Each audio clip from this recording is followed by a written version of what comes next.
What's up, friends? Welcome back to my channel. If you're new here, my name is Pam, and today I have a fun little plant haul video for you. Sort of a plant haul. This is the result of 2 plant swaps. So that means that I sent some plants to friends and they sent some plants back to me. The first swap that I'm going to show you was with my friend Chris, and I will put her Instagram handle down here. And she sent me up some plants back in September. That's how far behind I am on filming this.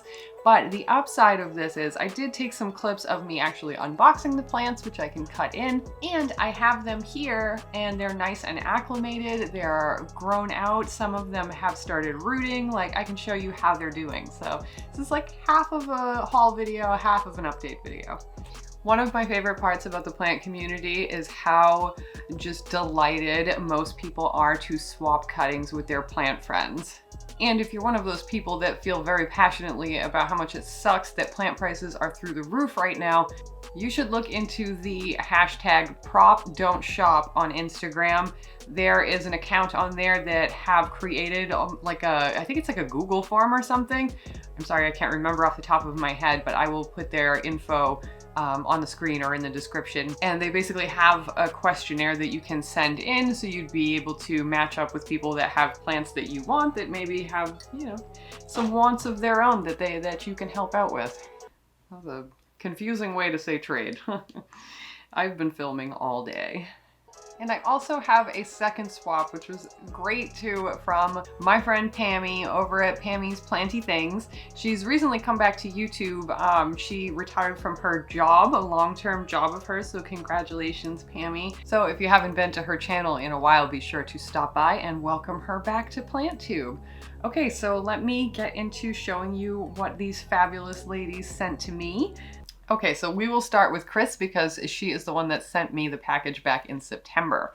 I think she and I have been talking on Instagram since the very early days of me being on PlantTube, so we've been chatting for quite some time. So I am holding a very exciting couple of clippings from one of my wish list plants. This plant has actually been pretty difficult for me to find. This is what we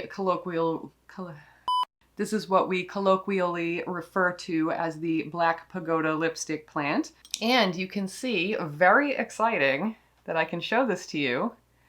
In the cup of water, it is blooming. How cool is that?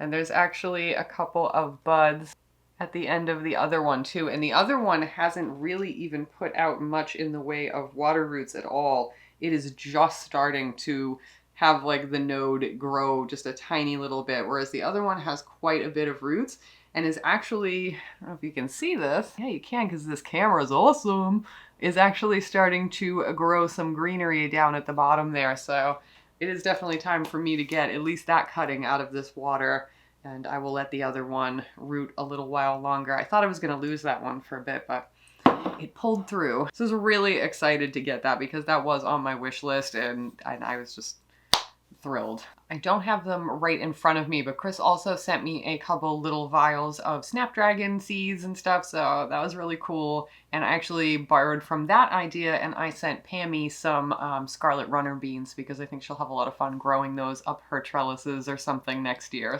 So this little teddy bear vine, I've got to say I was a little worried about this one. It has such delicate roots, and I was afraid that it would be difficult to water propagate. I know that I've had some, I don't know, it's just like it's difficult to sometimes transfer very delicate water roots over to soil. So I decided to go with moss. And I gotta tell you, this thing has been so happy in its little glass. You can see all that new growth sticking straight up. And it's just been growing away in there and fairly low light on the second shelf of my grow shelf out there. So that is the teddy bear vine, and it's very, very soft, very pettable for the leaf petters in the audience. But this one, for some reason, this one clipping is just like not living its best life, and the other one could not be happier, so whatever. I recently shined these up, so they're extra gorgeous. This is a Mandula pothos, and I actually did not have this one. Isn't that gorgeous? It's such a as summer rain oaks would say, a meaty, meaty leaf. Here's a good one. And then she also sent me this guy right here. I believe this is an Enjoy pothos. Chris, you can correct me if I'm wrong. That's like the one that I did not show the label to the camera, so I'm not entirely positive. I've been keeping these in what I believe was probably like a napkin holder or something that I thrifted, and a couple of vintage bottles.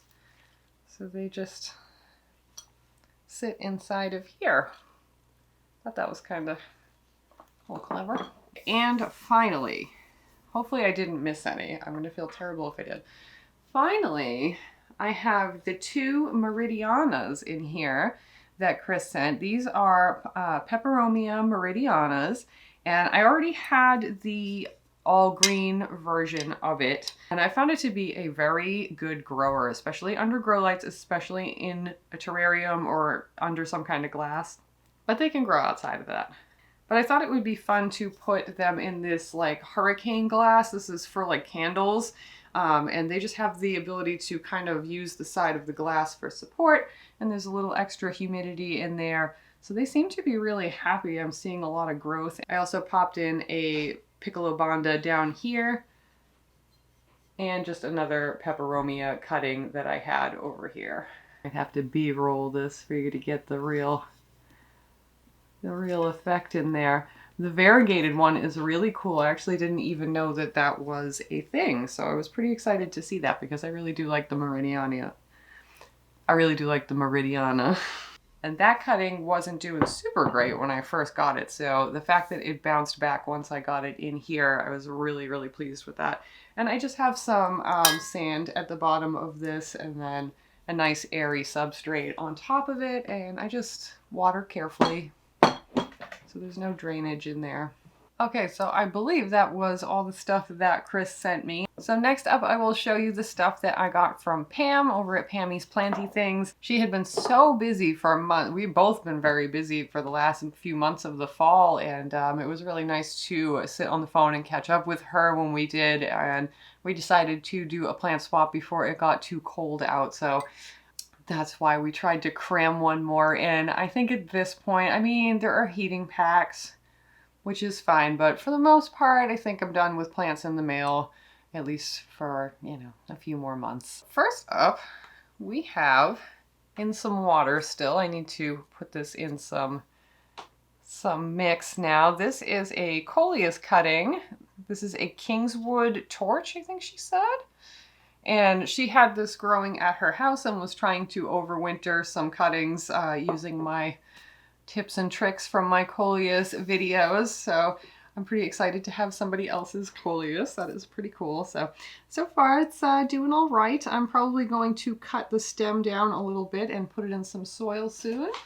Next up, I will show you this fun little basket, which I need to, now that we're doing this video, finally I can repot this. That is a tiny philodendron brandy node in here too. But there is a watermelon dischidia, or dischidia, and I don't have any of those, and that has the cutest little roots coming out. So this guy is going to be going in one of those glass domes like this. Now that I've done this video, finally I'm going to address this little pot right here. This was keeping everything pretty happy since I got it, so it's been a convenient little, it had the plastic top on it and everything. This is like a takeout salad tray, which is a great way to send plant cuttings, by the way, because they don't get crushed. And then you can see in here, there's also a bunch of string of hearts right here, which Pammy said was an unknown variety from Reb over at Plantastica. So now I'm extra happy to have that because that means that's been through 2 of my friends' hands. And right here is a Scindapsus argyrius that I mislabeled while I was talking here. So next I will show you one. This one totally stunned me. Check that out. That, my friends, is a burgundy princess, but look at that big old hunk of pink variegation. so gorge. So I'm super happy to have this guy. I have it still going in the moss and it is doing well. I pulled it up a little bit ago and it had some nice bright red roots coming out of the bottom. So far so good. I got it in this little Ray Dunn pot from my last bride gave me that. So I opened that and was like, I think I looked at Mike and I was like, did this bitch send me a pink princess? This bitch sent me a pink princess. Oh, is that rare? Oh. So as far as I understand, burgundy princess, they're the same plant, but that's what you call them when they're like reverting or something, or the very, I don't know. I don't really know what the difference is, to be honest with you, but I am extremely happy to have this guy. So I am just really excited for this little new leaf that is working on coming out right here to show itself. She also sent me, and I may go to plant jail for this, but she also sent me some Bonnie spider plant babies. I don't have this kind of spider plant because it's like one of those proprietary, like privately owned, patented, you can only have it if you beg us on like the third Sunday of the month kind of plants. So, which is fine. Whatever. But I have one now and I'm very excited because I have never had one before. And that one is just starting to set down some nice roots too, so I'll be able to get that out of water soon. I've had a complete 100% success rate with just about every plant swap I think that I've had basically since that node of Albo went down, although the leaf is still alive, so does that really count? I say it's still alive. So you can swap with me with confidence, but not until the spring. That's a lie. That's not true. Yeah. I just had completely forgotten about the ones I killed that Heather sent me. So, sorry. I didn't mean to lie to you, but I'm a liar. So I'm going to handle this one gingerly because this one was covered in some fine webbing the other day. I think it was one of the I think it may have been an industrious small spider, but just in case. we gave it a pretty harsh treatment. So here is a lovely, albeit recovering Zigzag Euphorbia. And I'm just really getting into euphorbias recently, so I was super excited to open this. The package said I bite on it, which made me laugh. So it is just resting in here right now because they are, you know, cuttings, so they have to root down. And I'm just gonna give this a wide berth over here. So I'm gonna cut in footage of the other euphorbia that she sent me because it is delicately balanced in its cactus garden, so I do not want to tip it over. And I love the way that guy looks. It is just like hanging out and making my little succulent arrangement look extra majestic. Yeah, so these are the awesome swap plants I got from Chris and Pammy. I had such a good time getting one more round of swaps in before the end of the swapping season. So thank you again, ladies, for sending me these amazing plants. I really appreciate it. So now I gotta go put them all back and edit this video. So I will see you guys in the next one. Bye. Ride with me if you ride with me, you can slide with me if you feel like 550 on the 5 sticky, come get high with me, that's a deal, right? Ride with me if you ride with me, you can slide with me if you feel like 550 on the 5 sticky, come get high with me, that's a deal, right? That's a deal, right? That's a bet, right? That's a bet, right? That's a deal, right? That's a deal, right?